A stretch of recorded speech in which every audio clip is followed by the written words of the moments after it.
नमस्कार, आदाब, जय भीम, सत श्री अकाल। मैं हूँ माजिद सिद्दीकी और आप देख रहे हैं फोकस हिंदुस्तान न्यूज़ चैनल। आज की ख़ास खबरें सब्सक्राइब करें, लाइक करें, शेयर करें। फिर आऊँगा एक ताज़ा खबर को लेकर माजिद सिद्दीकी।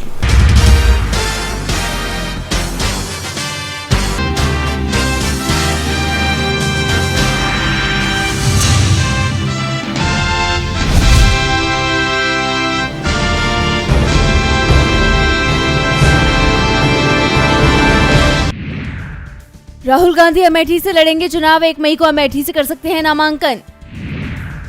कन्नौज में दिलचस्प हुआ मुकाबला। सांसद सुब्रत पाठक की पत्नी ने निर्दलीय किया नामांकन। आज अखिलेश भी भरेंगे पर्चा। आज मुरैना में दहाड़ेंगे पीएम मोदी। त्रिकोणीय मुकाबले में चलाएंगे जीत का तीर। सीएम मोहन यादव समेत कई दिग्गज रहेंगे मौजूद। चौथे चरण के लिए आज खत्म होगी नामांकन प्रक्रिया। दांव पर लगी दिग्गजों की साख। 96 सीटों पर होंगे चुनाव। बनारस में लगेगा स्टार प्रचारकों का मेला। आज ओवैसी और पल्लवी की जनसभा। बसपा के आकाश आनंद भी दिखाएंगे दम। इसी ने दिल्ली में चुनाव को दी हरी झंडी। 26 अप्रैल को होगा मतदान। दिल्ली सरकार के पास लंबित फाइलों का आंकड़ा 3000 पार। अकेले मुख्यमंत्री के पास 420 फाइलें हैं लंबित। मालेगांव मामले में आज होगी सुनवाई। मुंबई की एक विशेष अदालत ने बीजेपी सांसद साध्वी प्रज्ञा ठाकुर को कोर्ट में पेश होने के दिए निर्देश। दिल्ली यूनिवर्सिटी में दाखिले की दौड़ आज से होगी शुरू। रजिस्ट्रेशन के लिए खुलेंगे पोर्टल। यूपी, बिहार सहित कई राज्यों में बढ़ेगी गर्मी। आईएमडी ने जारी किया लू का अलर्ट। हिजबुल्लाह के हमले के बाद इजराइल ने लेबनान पर दागे कई रॉकेट। 40 आतंकी ठिकानों को किया तबाह। अमेरिका ने यूक्रेन को गुपचुप दी बैलिस्टिक मिसाइलें। यूक्रेनी सेना ने रूस की स्टील फैक्ट्री पर किया हमला। भारत और रूस के बीच रक्षा सहयोग की प्रगति पर चर्चा। एनएस से अजीत डोभाल ने कहा, आतंकवाद से लड़ने में दोहरे मानदंड न अपनाए जाएं। चीन के 3 अंतरिक्ष यात्री तियांगोंग अंतरिक्ष स्टेशन के लिए होंगे रवाना। 2030 तक पूरा करेगा ये लक्ष्य। रफा की ओर बढ़ी इजरायली सेना। खून खराबे की आशंका। इसी दौरान हो सकता है हमास से टकराव। वंदे भारत ट्रेनों को लेकर रेलवे का बड़ा फैसला। अब यात्रियों को मिलेगी आधा लीटर पानी की बोतल।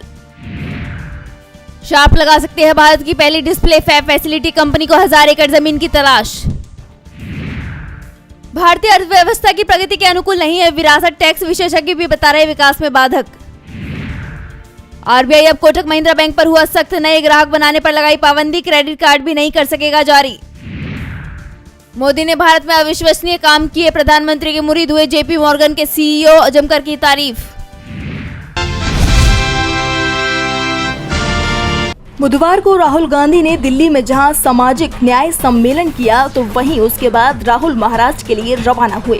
दिल्ली में आयोजित सामाजिक न्याय सम्मेलन में राहुल ने एक बार फिर जातिगत जनगणना का मुद्दा उठाकर मोदी सरकार पर निशाना साधते हुए कहा कि नरेंद्र मोदी 10 साल से कह रहे थे कि वह ओबीसी हैं, लेकिन जैसे ही मैंने जातिगत जनगणना की बात की वह कहते हैं हिंदुस्तान में सिर्फ 2 ही जाति हैं, अमीर और गरीब। नरेंद्र मोदी अगर गरीबों की लिस्ट देखेंगे तो उसमें आपको SC, ST, OBC वर्ग के लोग मिल जाएंगे, लेकिन अमीरों की लिस्ट में आपको एक भी नहीं मिलेंगे। इसीलिए जातिगत जनगणना मेरे लिए राजनीति का मुद्दा नहीं बल्कि ये मेरे लिए जीवन का एक मिशन है। तो वहीं महाराष्ट्र के अमरावती में भी राहुल ने मोदी सरकार पर हमला बोलते हुए कहा कि आज हिंदुस्तान में 22 लोगों के पास उतना ही धन है जितना 70 करोड़ हिंदुस्तानियों के पास है। ये नरेंद्र मोदी की देन है। नरेंद्र मोदी ने नोटबंदी, GST, किसान बिल ये सब कुछ 22 लोगों के लिए किया है। उन्होंने देश के 22 से 25 लोगों को मनरेगा का 25 साल का पैसा दे दिया। फिर कहते हैं कि वे गरीबों की सरकार चलाते हैं। नरेंद्र मोदी जी ने 22 अरबपति तैयार किए हैं। हम करोड़ों लखपति बनाने जा रहे हैं। आपको बता दें कि राहुल गांधी यही नहीं रुके। इसके आगे संविधान के मुद्दे को उठाकर कहा कि देश के इतिहास में पहली बार कोई पार्टी संविधान पर आक्रमण कर उसे खत्म करने की कोशिश कर रही है। एक तरफ इंडिया गठबंधन है जो संविधान और लोकतंत्र की रक्षा कर रहा है, तो दूसरी तरफ नरेंद्र मोदी RSS बीजेपी है जो संविधान और लोकतंत्र को खत्म करने में लगे हुए हैं। बीजेपी के नेता कहते हैं कि बहुमत आने पर हम संविधान बदल देंगे, लेकिन मैं आपसे कहना चाहता हूं कि हमारे संविधान को दुनिया की कोई भी शक्ति नहीं बदल सकती है। सुप्रीम कोर्ट के द्वारा रद्द कर दी गई इलेक्टोरल बॉन्ड योजना पर कानूनी रार अब भी नहीं थमी। इसमें घोटाले का आरोप लगाते हुए इसकी जांच हाईकोर्ट के एक सेवानिवृत्त न्यायाधीश की निगरानी में एसआईटी गठित कर कराने का निर्देश देने की मांग वाली एक जनहित याचिका सुप्रीम कोर्ट में दायर की गई है। याचिका में इलेक्टोरल बॉन्ड के मनी ट्रेल की भी जांच कराने की मांग की गई। अधिवक्ता प्रशांत भूषण के माध्यम से गैर सरकारी संगठनों, कॉमन कॉज और centre for public interest litigation द्वारा संयुक्त रूप से दायर जनहित याचिका में कहा गया कि एक सेवानिवृत्त न्यायाधीश की देखरेख में बेदाग निष्ठावान मौजूद या सेवानिवृत्त अधिकारियों की एक विशेष जांच टीम द्वारा इसकी जांच की जानी चाहिए। याचिका में दावा किया गया कि ऐसा प्रतीत होता है कि बड़ी तादाद में बॉन्ड कई कॉर्पोरेट्स द्वारा राजनीतिक दलों को अनुबंध या लाइसेंस या पट्टे प्राप्त करने के लिए दिए गए। याचिका में कहा गया कुछ उदाहरणों में ये देखा गया है कि केंद्र या राज्यों के सत्ताधारी राजनीतिक दलों ने सार्वजनिक हित की कीमत पर निजी कॉर्पोरेट्स को लाभ प्रदान करने के लिए नीतियों या कानून में साफ रूप से संशोधन किए। याचिका में चुनावी बॉन्ड के मामले में ईडी, आईटी और सीबीआई पर भी सवाल उठाए गए। उच्चतम न्यायालय की 5 सदस्यीय संविधान पीठ ने एसोसिएशन फॉर डेमोक्रेटिक रिफॉर्म्स और अन्य की जनहित याचिकाओं पर 15 फरवरी को चुनावी बॉन्ड योजना को रद्द किया था। इसके साथ बॉन्ड जारीकर्ता बैंक एसबीआई को निर्देश दिया कि वह संबंधित सभी डेटा चुनाव आयोग को उपलब्ध करा दें। चुनाव आयोग को संबंधित सभी डेटा को अपनी वेबसाइट पर सार्वजनिक करने का निर्देश दिया। शीर्ष अदालत के फैसले के बाद खुलासा हुआ कि विभिन्न राजनीतिक दलों ने करीब 16,518 करोड़ रुपए के चुनावी बॉन्ड बनाए थे। राहुल गांधी अमेठी आ रहे हैं। वो अमेठी से चुनाव लड़ने की तैयारी कर चुके हैं। राहुल गांधी के लिए अमेठी में बना कांग्रेस का गेस्ट हाउस तैयार हो गया है। अमेठी के गौरीगंज में कांग्रेस का कार्यालय है और इसी कार्यालय में कांग्रेस का गेस्ट हाउस भी बना हुआ है। गांधी परिवार के सदस्य जब भी अमेठी जाते हैं तो इसी गेस्ट हाउस को वो अपना ठिकाना बनाते हैं और अभी गेस्ट हाउस एक बार फिर से तैयार हो गया है गांधी परिवार के स्वागत के लिए। गेस्ट हाउस में पिछले 10 दिनों से रंग रोगन का काम चल रहा था, जिससे साफ संकेत मिल गए थे कि राहुल गांधी अमेठी से चुनाव लड़ने का फैसला कर चुके हैं। इंतजार सिर्फ वायनाड में होने वाली वोटिंग का चल रहा है।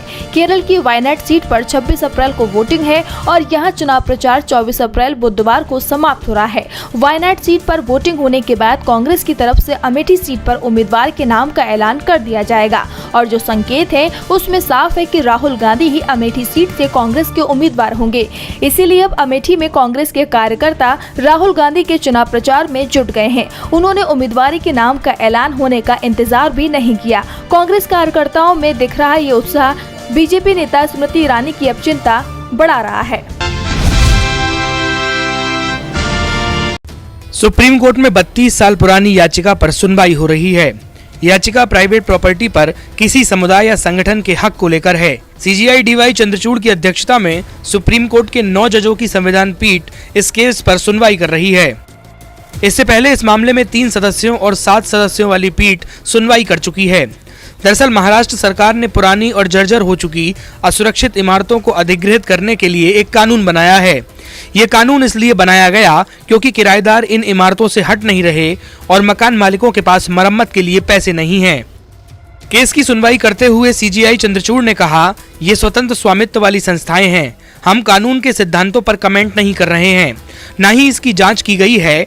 पीठ इस बात पर विचार कर रही है कि निजी संपत्तियों को अनुच्छेद के 39B के तहत समुदाय का भौतिक संसाधन माना जा सकता है या नहीं।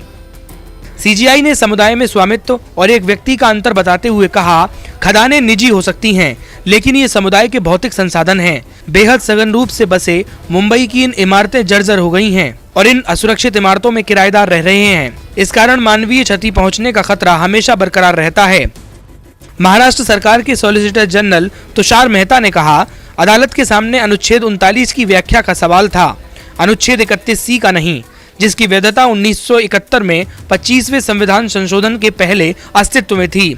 इसे केशवानंद भारती मामले में 13 जजों की पीठ ने बरकरार रखा है। सीजीआई चंद्रचूड़ ने साल 1997 में मफतलाल इंडस्ट्रीज का उदाहरण दिया। उन्होंने कहा, इस केस में सुप्रीम कोर्ट ने सुझाव दिया था कि 39B की 9 जजों की पीठ की व्याख्या की आवश्यकता है। मफतलाल मामले में सुप्रीम कोर्ट ने कहा था, इस दृष्टिकोण को स्वीकारना मुश्किल है कि अनुच्छेद 39B के तहत समुदाय के भौतिक संसाधन में निजी स्वामित्व वाली चीजें आती हैं। क्या है संविधान का अनुच्छेद 39B? संविधान के अनुच्छेद 39B में प्रावधान है कि राज्य अपनी नीति को यह सुनिश्चित करने की दिशा में निर्देशित करेगा कि समुदाय के भौतिक संसाधनों का स्वामित्व और नियंत्रण इस प्रकार वितरित किया जाए जो आम लोगों की भलाई के लिए सर्वोत्तम हो।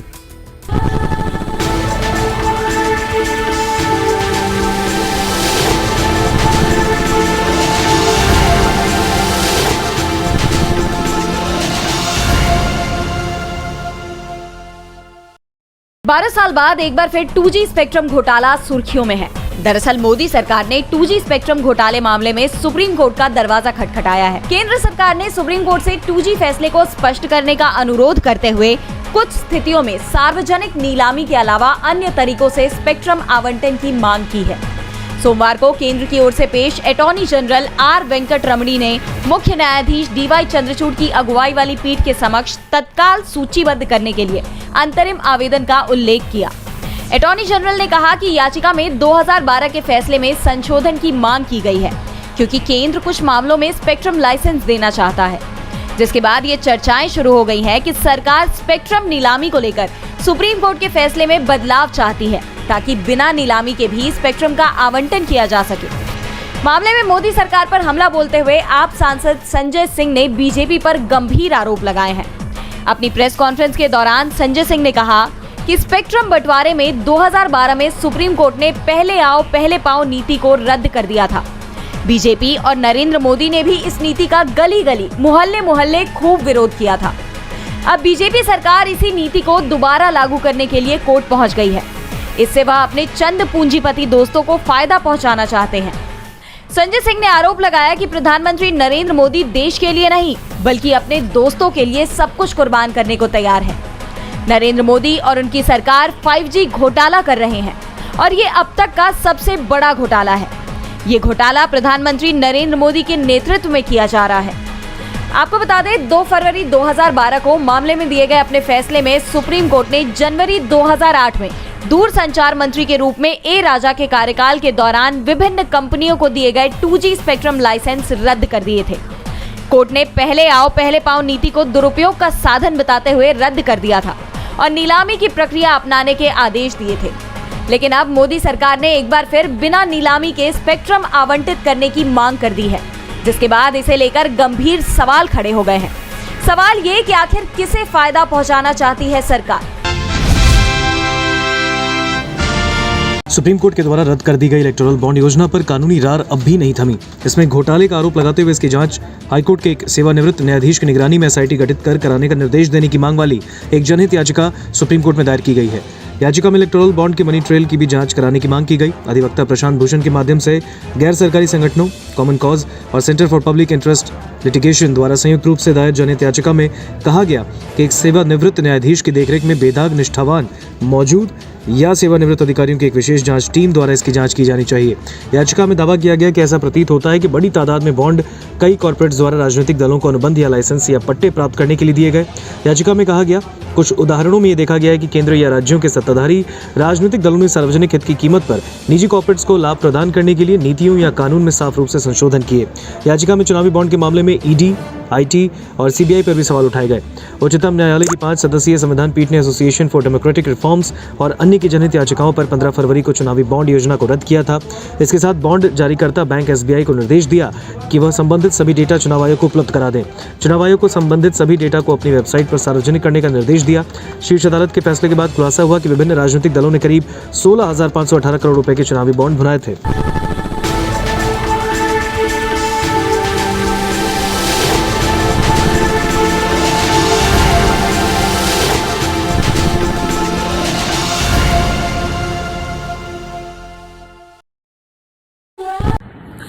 दोस्तों आज मैं आपको बताने वाला हूं कि अगर आपकी बॉडी में मैग्नीशियम की डेफिशिएंसी हो जाए तो आपको क्या क्या प्रॉब्लम हो सकती है। सबसे पहले इंसोमेनिया, नींद ना आना, स्लीपिंग डिसऑर्डर, इंसान सारी रात करवटें बदलता है, नींद नहीं आती, स्ट्रेस लेवल, एंजाइटी बढ़ जाती है इससे, क्योंकि कोर्टिसोल हार्मोन को रोकने में मदद करता है। और अगर आपकी बॉडी में मैग्नीशियम नहीं है तो कोर्टिसोल बढ़ जाता है, जिसकी वजह से स्ट्रेस और एंजाइटी हो जाती है।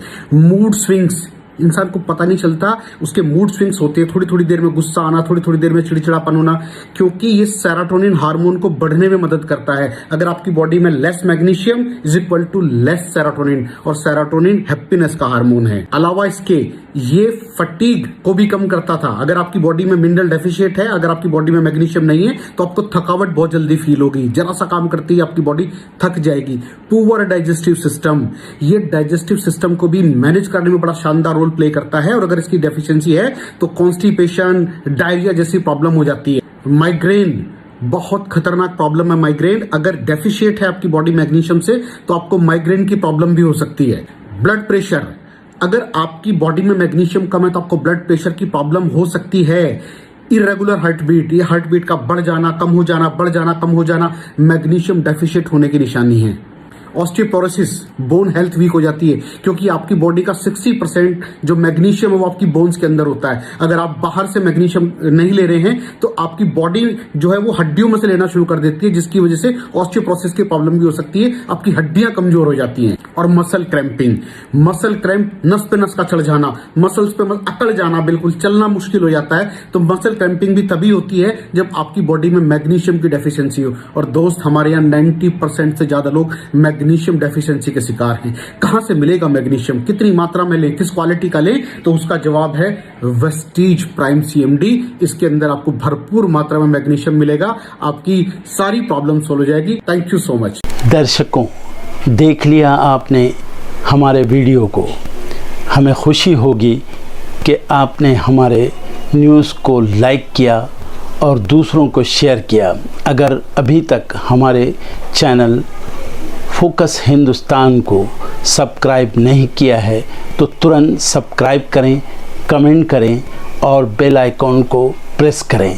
हम हाजिर हैं खबर के लिए।